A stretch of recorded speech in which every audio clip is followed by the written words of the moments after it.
that's cheating. No.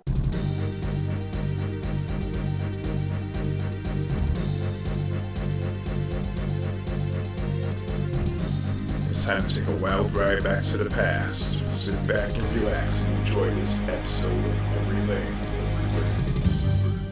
実は今日発売される新型ゲーム機 Some of you may know who I am. The $199 Dreamcast comes with a built-in modem. Some of you might be just a bit too young to know The who I am. Dreamcast, Sega's new game system, is only about 2.5 inches high. I am just an old guy sitting here today. But this little gray box holds the faith of a company and the future of an industry. 20 years ago, I entered your living room. I entertained you.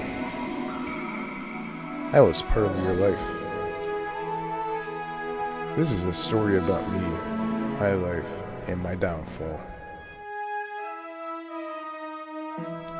I am known as the Sega Dreamcast.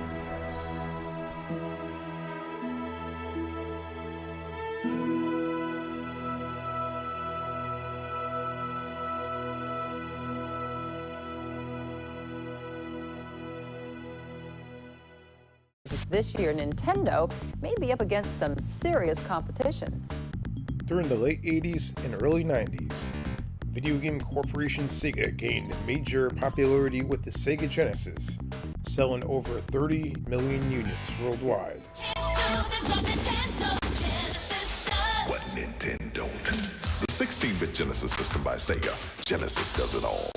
Sega became a main staple in the video game industry, going head-to-head with Nintendo. I love it. I think it's great. The 16-bit microprocessor allows for enhanced graphics, more memory capability, stereo sound, depth perception, simulated 3D. You now have a game that is richly enhanced, a game that is very, very similar to that you would find in the arcade. So what defined the Sega Genesis? The Sega Genesis certainly had great exclusives that defined what made the Sega Genesis so different from the rest. You had games like Streets of Rage, Golden Axe, Sonic the Hedgehog. You had all kinds of exclusives, even a Michael Jackson game. It was a big deal. There's plenty of games on the Genesis that you cannot get on the other consoles. As Sega once said, Genesis does what Nintendo don't. Sega clearly hopes to leapfrog Nintendo by touting 16-bit's advantages. You get better graphics, more levels of play, better animation on the screen, longer games, just more fun to play. Our sales right now are up about 50% versus a year ago at the consumer level. The market is down. I think that's an indication of where the consumer is going. Not only did Sega Genesis have great exclusives, but Sega designed the Sega Genesis console to be future-proof, allowing Sega to develop the Sega CD and 32X console during the later years of the Sega Genesis.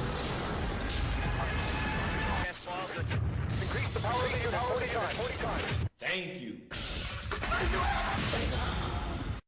In response to the Sega CD, both Nintendo and Sony worked together, collaborated, to make plans for a CD attachment for the Super Nintendo.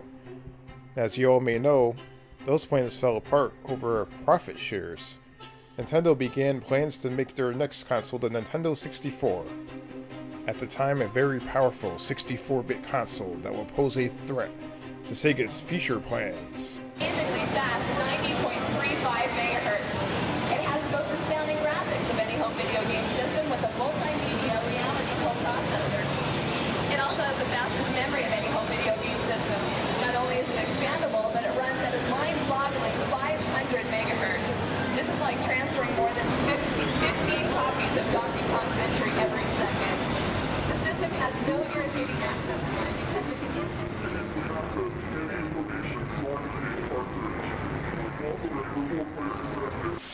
Sony took the original plans for the Super Nintendo CD PlayStation console and developed it into a new console themselves, known as the PlayStation. Now, during the development of both the Nintendo 64 and the PlayStation, Sega was hard at work developing the Sega Saturn. The Sega Saturn was indeed a powerhouse with a total of 8 processors, and it was very, very complicated to program on. The Sega Saturn released in November of 1994 in Japan and eventually made it over to the United States in 1995. The Sega Saturn was also released prematurely in the United States for a whopping $399. And what hurt Sega immediately right away was Sony capitalizing on the $399 price point of the Sega Saturn. Presentation.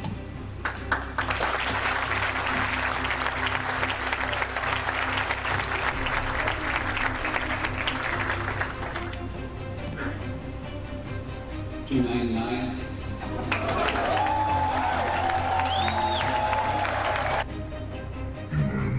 The $299 price point of the Sony PlayStation ultimately forced Sega to drop the price point of their Sega Saturn by the holiday seasons of 1995, not even a year after it was released. Only $299. The Sega Saturn was doomed from the start, whether it was the console being overly complicated to develop on, or the botched release, the poor price point. The console market was way oversaturated. You had the 3DO, you had the Atari Jaguar, you had the Nintendo 64 coming out soon, you had the PlayStation just coming out. It was a big mess. There was no chance in hell for the Sega Saturn to survive in the United States. Now, unfortunately, the Sega Saturn didn't quite get the same success as what the Sega Genesis did. It wasn't quite as popular, especially in Europe and the United States. The Sega Saturn sold probably around 9.2 million worldwide. It was more popular in Japan. There's a lot more games available for the Sega Saturn over in Japan. Now, even though the Sega Saturn had a handful of great games such as Virtual Cop, Sonic 3D Blast, Knights, Daytona USA, the Sega Saturn was unable to compete against the Nintendo 64 and the PlayStation. Despite that fact, the Sega Saturn does remain one of my favorite consoles of all time. There is plenty of hidden gems on the Sega Saturn. Now, unfortunately, the Sega Saturn took third place behind the Nintendo 64 and PlayStation. But Sega had something else up their sleeves: the Sega Dreamcast.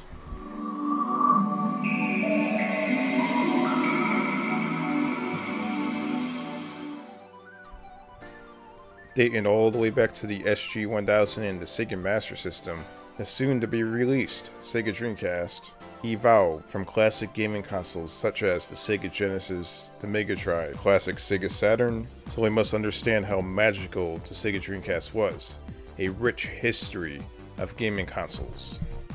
Both the Sega Genesis, Mega Drive, Sega Saturn all had probably a great reputation for their controllers. They're definitely excellent for fighting games. Definitely the best controller of all time for fighting games, in my opinion, was the Sega Saturn. I love playing any Street Fighter game on the Sega Saturn. The controller is awesome for that game. So once I caught news that the Sega Dreamcast was coming out, man, I couldn't wait to see what the Sega Dreamcast looked like and how it played out with Street Fighter games and any other fighting game for that matter. I love fighting games. Once I laid eyes on the Sega Dreamcast for the first time, it was probably one of the most attractive looking gaming consoles I've ever seen. The aerodynamics of the controller and the console, they looked fantastic. In fact, the first game I've ever played on the Sega Dreamcast was one of the Marvel vs. Capcom games. It blew my mind, and I've always wanted to have a Dreamcast since then. And now, I own 2 Dreamcast consoles.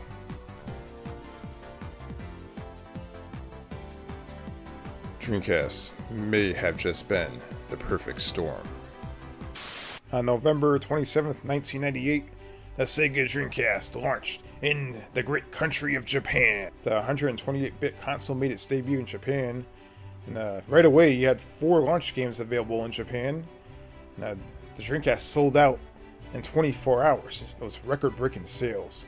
So the 4 games that were available during that time were Godzilla Generations, July, Pen Triathlon, Virtual Fighter 3TB. Now the Virtual Fighter game is pretty much the reason why this console sold out so quick over in Japan.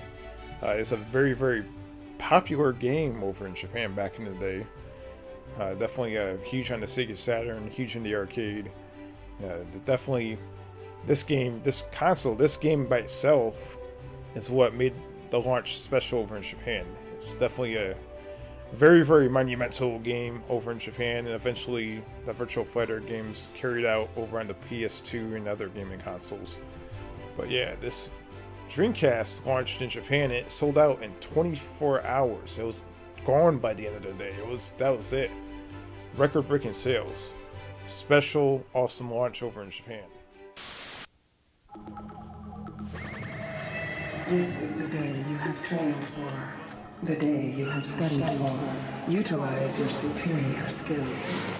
Your superior intelligence. Sit down, rodent. Oh dear. Sarah, baby. Oh, you were one. Don't make me hurt you. Learn to defeat your ruthless enemy, Steve of Hackensack. Brian, you're gonna get roofed. Shut up, quadruped. Sega Dreamcast. It's thinking. Now over in the US, you had a campaign going on, the 9999. Huge hype. There's a lot of hype going on with this September 9th, 1999 campaign for the Sega Dreamcast. I remember back in the day, I was in middle school, and they had the commercials with all the Sega characters, all the gaming characters, and it was mind-blowing. It's like, it cannot be possibly that good. Well, it was that good, because on 9999, Sega Dreamcast launched in the United States, and it was the perfect storm. They had a total of 19 games at launch, and these were not just, regular crappy games. These were all really good games, in my opinion. I mean, you had games like Expendable, The House of the Dead 2, Hydro Thunder. You had Mortal Kombat Gold right on the launch. I mean, holy crap. You had NFL Blitz 2000. What a great game. Ready to Rumble Boxing. Do you remember that game on the Dreamcast? That game blew my mind when I first saw it. You had Soul Calibur, probably my favorite Soul Calibur game of all time, the Dreamcast version. Sonic Adventures, the first Sonic Adventures, oh my god. I mean, you had Trick Style, the really, really cool sci-fi, like skateboarding, snowboarding type thing going on there. Tokyo Extreme Racer, you had TNN Motorsports, Hardcore Heat, you had a lot of different games here. Power Stone, hey, holy crap, this was an awesome launch. There's plenty of games. I mean, take my money now. I would definitely go back, time travel back to 1999, and I would rebuy the Sega Dreamcast at launch. With all these games, all 19 games, I'm buying them all. Graphics. The graphics. Better graphics means it's more realistic. The $199 Dreamcast comes with a built-in modem, making it the first set built for online gaming. 18 games will be available right away. You can fight, fish, or skateboard. There's also a much-anticipated football game, NFL Y2K. Which, to quote all the media today, is saying this is by far the best sports simulator ever brought to gaming. And of course, we can't leave Europe out. Over in Europe, the Sega Dreamcast launched in October 14th, 1999, and the perfect storm carried on, traveled over to Europe. You had 10 games at launch. I mean, this is another spectacular launch by Sega Dreamcast. You had games like Dynamite Cop, which we did not even have that at launch. I'm jealous of Europe. Oh my god, I would travel all the way to Europe to get that game. You had Expendables. You also had Sega Rally Championship 2. That's definitely a popular game over in Europe. I remember the Dreamcast, actually the Sega Saturn game was quite popular over in Europe. Sega Rally. You guys got a Sega Bass Fishing. Like, wow. I'm pretty sure that came out eventually around the same time over in the United States in October. But man, you guys had a pretty stacked launch also. You had Toy Commander, that was an awesome game. You also had Sonic Adventures as well, and you guys got Virtual Fighter also at launch. For some reason in the United States, we didn't get that at launch quite right away. I'm not sure what the deal is with that. But yeah, the launch of the Sega Dreamcast was spectacular. It was definitely record-breaking sales here and there. It was insane. It was definitely much superior to the first PlayStation, the Nintendo 64. It shattered records. So let's take a look at the specs inside this machine. What exactly possessed people to go out to buy the Sega Dreamcast? What blew people's minds? What are the specs inside this magical box known as the Sega Dreamcast? Well, let's take a look inside the Sega Dreamcast and let's take a look at the specs right here. The CPU is a 128-bit Hitachi 200 megahertz. It has 16 megabytes of RAM. It's capable of doing a 300 million per second polygon count. And its standard resolution is 640 by 480. And it uses a media storage GD-ROM up to 1.2 gigabytes of storage. That's quite a bit for back then. The The audio processor inside the Sega Dreamcast was designed by Yamaha and was capable of doing 64 voice channels at once. It's quite impressive. And much like the Sega Genesis and the Sega Saturn, the Sega Dreamcast also had an arcade counterpart, the Sega Naomi, and its specs are quite similar. It has pretty much the same exact CPU. The RAM is twice as much. The polygon count is slightly higher because the GPU in the Naomi is a slightly improved version of what the Dreamcast has. The resolution actually ranges from a lower resolution to a much higher resolution than what the Dreamcast can handle. And the media storage is pretty much the same as what the Dreamcast has. And the sound is capable of producing twice the amount of audio channels, or voice channels that is. So yeah, the Sega was pretty much giving you a reason to go to the arcade, but at the same time they gave you like an arcade quality experience right in your home, just like they did with the Sega Genesis and the Sega Saturn. Now I know what you're wondering, how does this stack up to the other consoles that came out afterwards and maybe a console that came out prior to that? Well, in comparison to the Nintendo 64, the Sega Dreamcast had a CPU that was twice as powerful. And also, the Sega Dreamcast had nearly 4 times the amount of RAM as Nintendo 64. The polygon count, there's a pretty big difference. You had 3 million on the Dreamcast, only 100,000 per second on the Nintendo 64. As much as the 64 is a great console, it came out years prior to the Dreamcast. The resolution is about the same, which is nice. The cartridges on the Nintendo 64 only held up to 64 megabytes at most. While of course over on the Dreamcast you can handle up to 1.2 gigs on a GD-ROM disc. Now respectfully, the Nintendo 64 had a 16-bit audio chip that can handle up to 24 channels, voice channels, and it's not quite comparable to the Dreamcast in terms of audio quality, but for what it's worth, the Nintendo 64 was quite the powerful machine in itself when it first came out. Now, if you're comparing it to, let's say, the PlayStation 2, the PlayStation 2 does have a faster CPU. The RAM is twice as much on the PlayStation 2, unfortunately. However, the video RAM, which is not listed, is much more on the Dreamcast. It's like twice as much. So the Dreamcast technically can produce better textures on certain games. The polygon count, for whatever reason, is much higher in the PlayStation 2. I don't know why exactly it's that much higher, but according to specs that I read online, that's exactly around the amount that PlayStation 2 can actually produce at most. The resolution is about the same.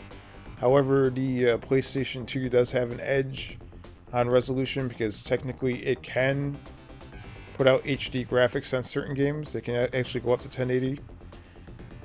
And of course, the media was the big thing that was the big competition with the Dreamcast. The PlayStation 2 had DVD capability. You could play DVDs, and most of the games actually came on DVD discs. And the DVD discs, if they're dual layered, they were all the way up to 8.5 gigs of storage, which nearly 8 times the capacity of a Dreamcast disc. That's pretty nuts. And of course, the audio voice channels on the PlayStation 2, you're capable of going up to 48 channels. And of course, the PlayStation 2 had optical ports, so they were capable of doing Dolby Digital 5.1.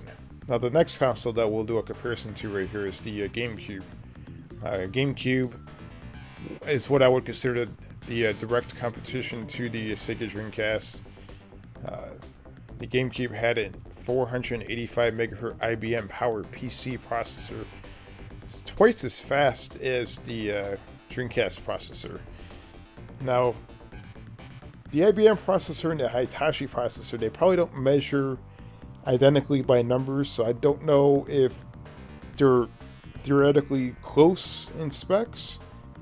Now, according to specs that are listed online, the GameCube actually has 48 megabytes of total RAM. Now, the RAM is non-unified RAM, so the RAM is divided into a couple of different types of RAM, but it totals up to 48 megabytes.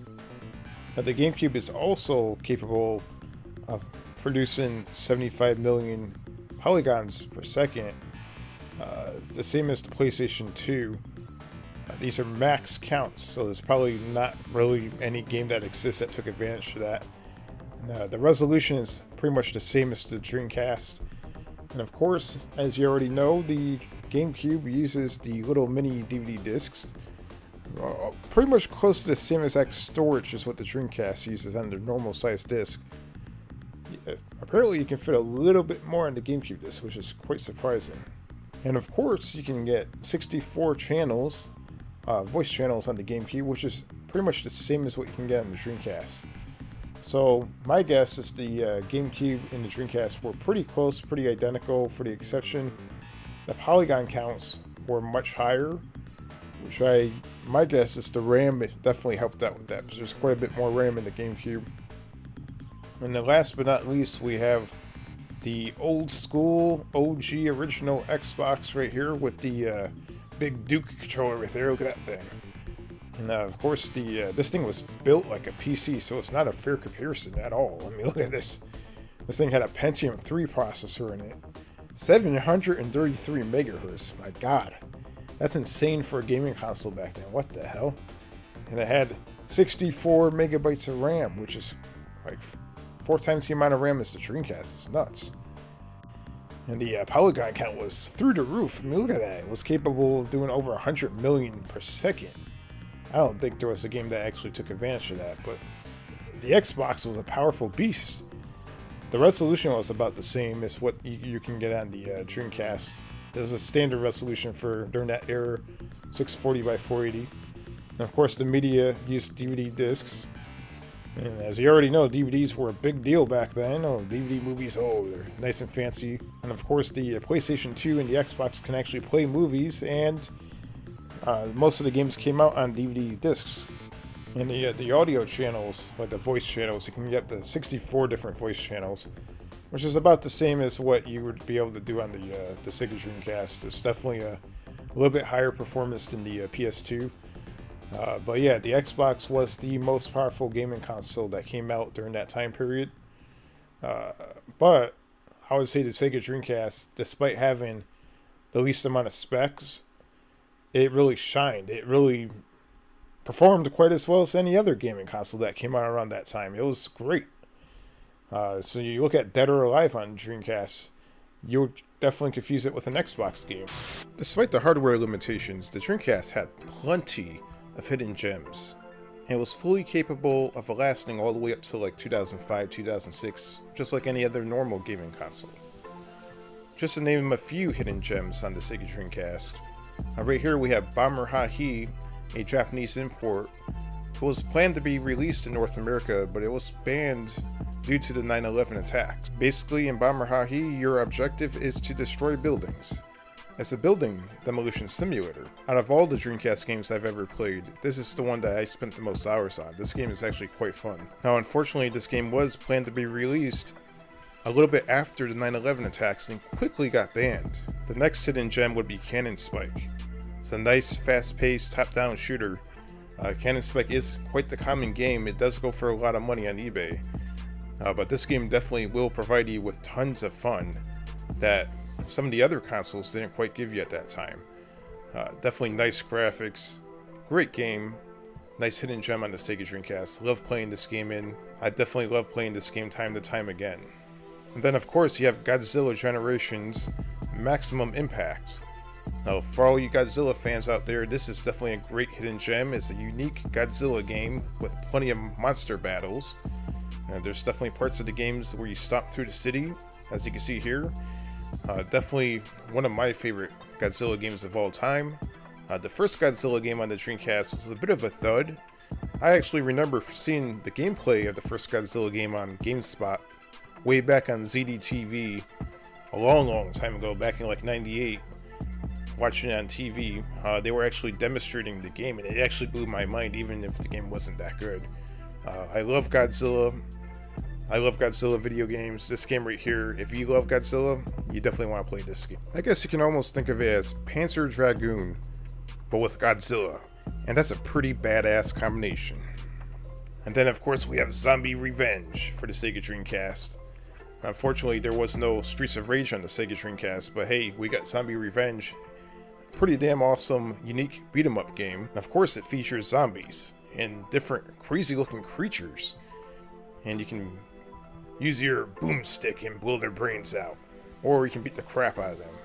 Definitely an awesome game on the Sega Dreamcast. Now, there's plenty of hidden gems on the Dreamcast, but I'll end it at this one right here. Illbleed, a very twisted horror game on the Sega Dreamcast.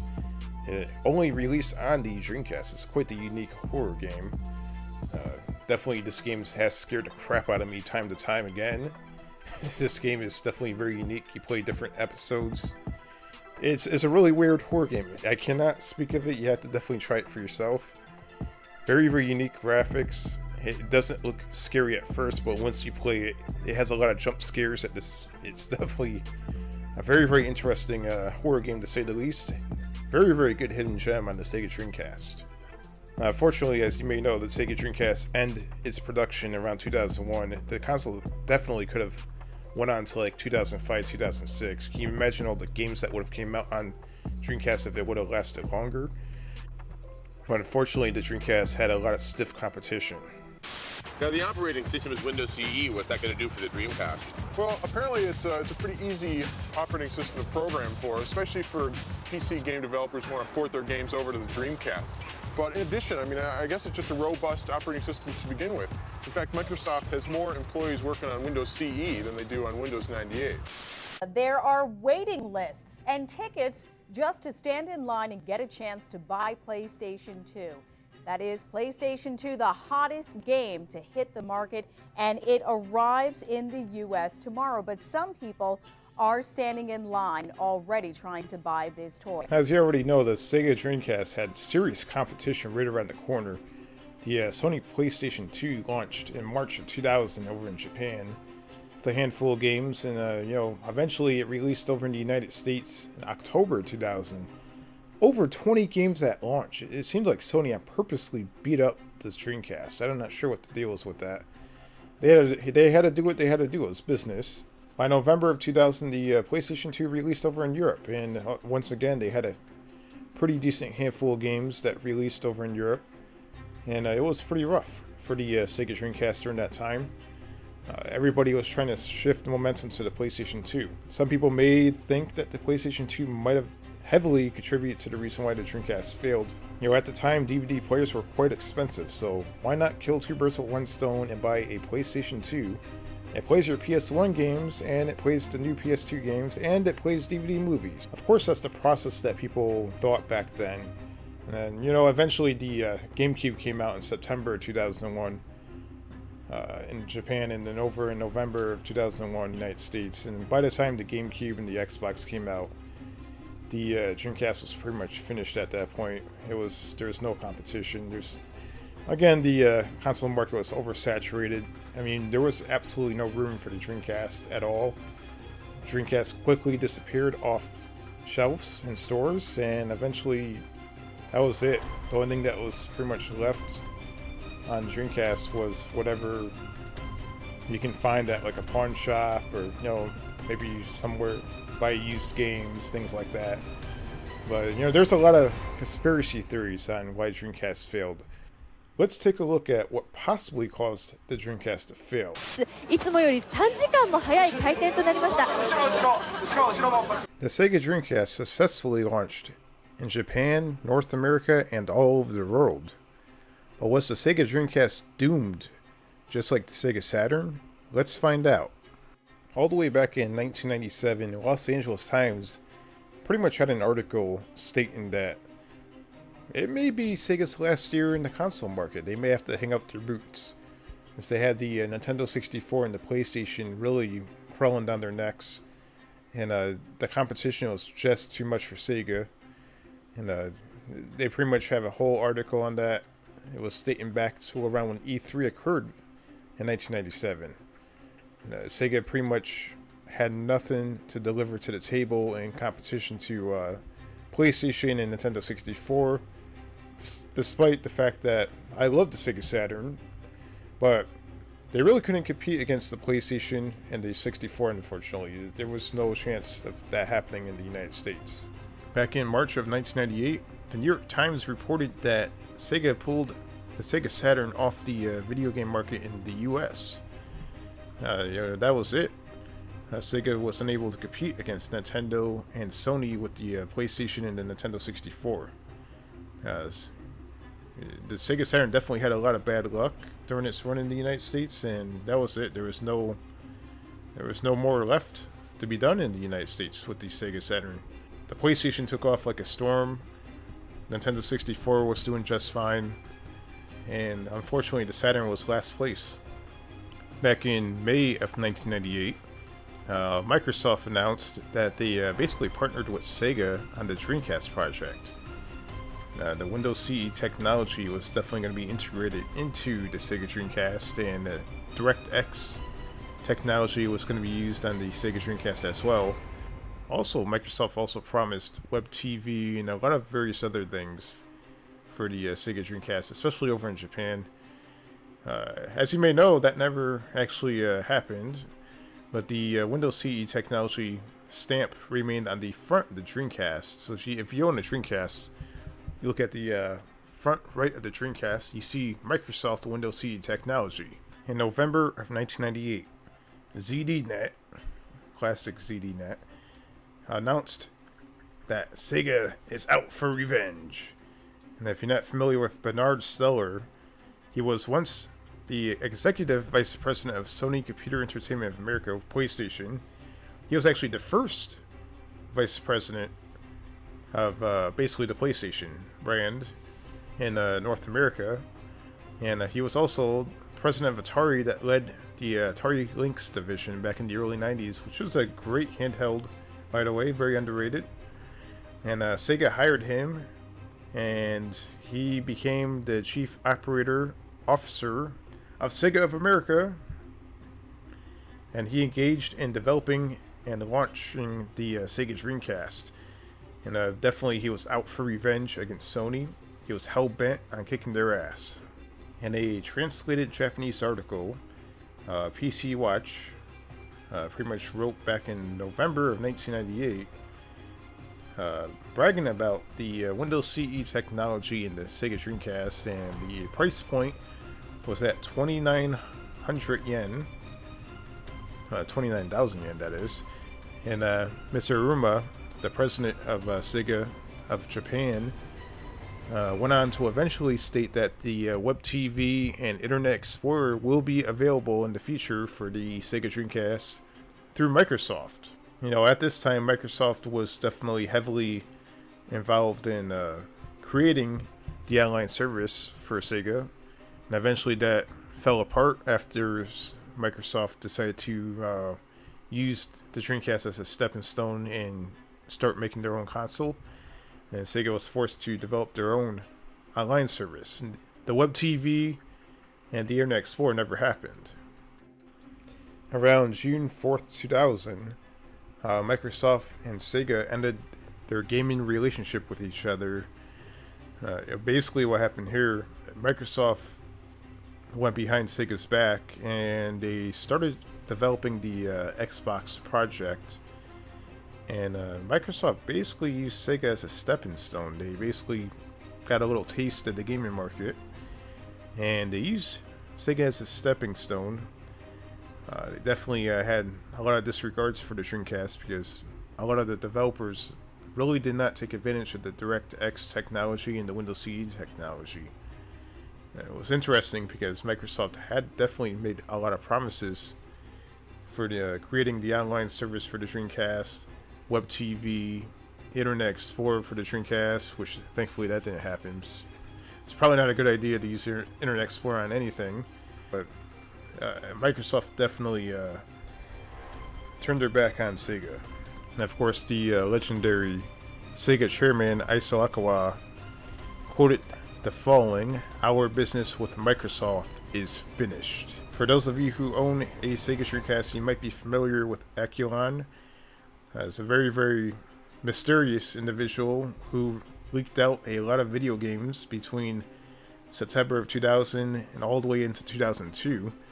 There's plenty of conspiracy rumors about this Ekulon guy, including possibly Microsoft paying him to leak out Sega Dreamcast games on purpose to ruin the actual Sega Dreamcast.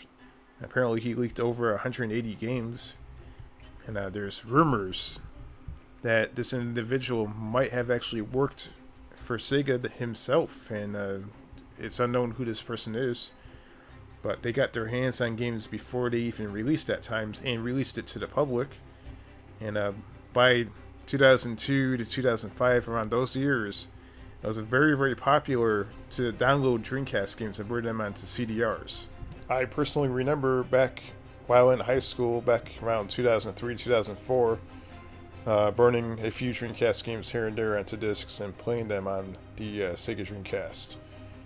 Around that time, it was nearly impossible to find Dreamcast games in the stores because they pulled them off the shelf. Now, unfortunately, the fact that Dreamcast can actually play burned games on CDR discs with no modification definitely contributed to the reason why the Dreamcast failed.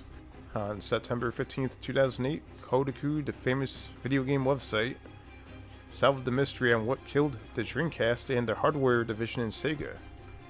It was no other than Peter Moore himself. He definitely admitted to putting the nail in the coffin.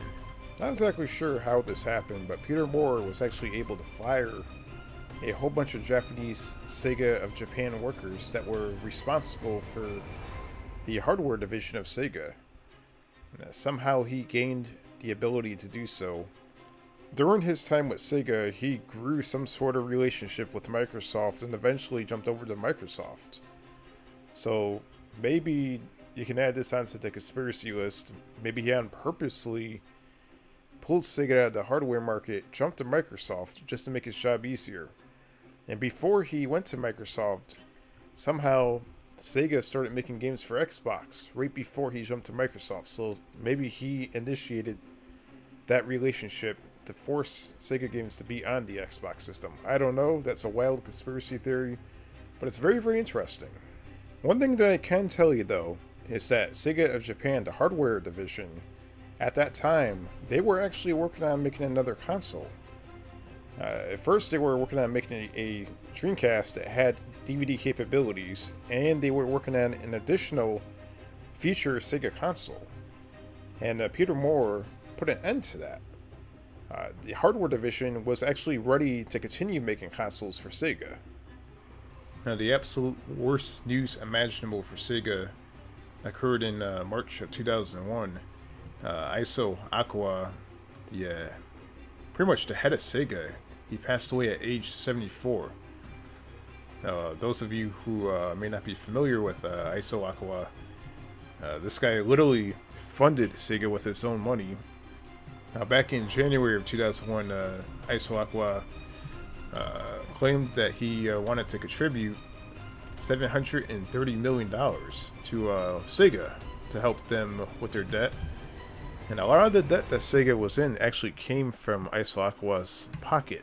He actually funded Sega. And, right before he passed away, he actually forgave Sega of all of their debt, which was $500 million. So, $500 million on top of the $730 million, which is another $500 million. This guy loved Sega. He loved the Dreamcast. He loved the Sega Saturn. And he definitely wanted Sega to continue making hardware. On January 20th, 2003, Microsoft announces appointment of Peter Moore as Corporate Vice President of Retail Sales and Marketing. And that's quite interesting. Peter Moore previously worked for Sega, as you may already know, and he fired all the hardware division in Sega over in Japan. He was the man that was responsible for that. It's quite interesting that Microsoft used Sega as a stepping stone to get to the Xbox, and then Peter Moore jumped from Sega to Microsoft after the whole ordeal happened. It makes you wonder, was this an inside job? Kind of like a crazy conspiracy theory going on here, but yeah, just think about it for a second. So you may ask yourself, what really killed the Sega Dreamcast? Well, I don't think it was the PlayStation 2 with the DVD playback, or the soon-to-be-released Nintendo GameCube, but I would have to point the finger over towards Microsoft. It appears that the Dreamcast was pushed straight off a cliff as soon as Microsoft announced the Xbox project. And once again, the console market became very, very saturated with a lot of consoles, so there wasn't room for all these consoles. One of them had to go. Unfortunately, it was the Dreamcast. One of the sector's big players is Sega Dreamcast. Mike shows us how it is hoping to blunt the heavily promoted launch this fall of Sony's PlayStation 2.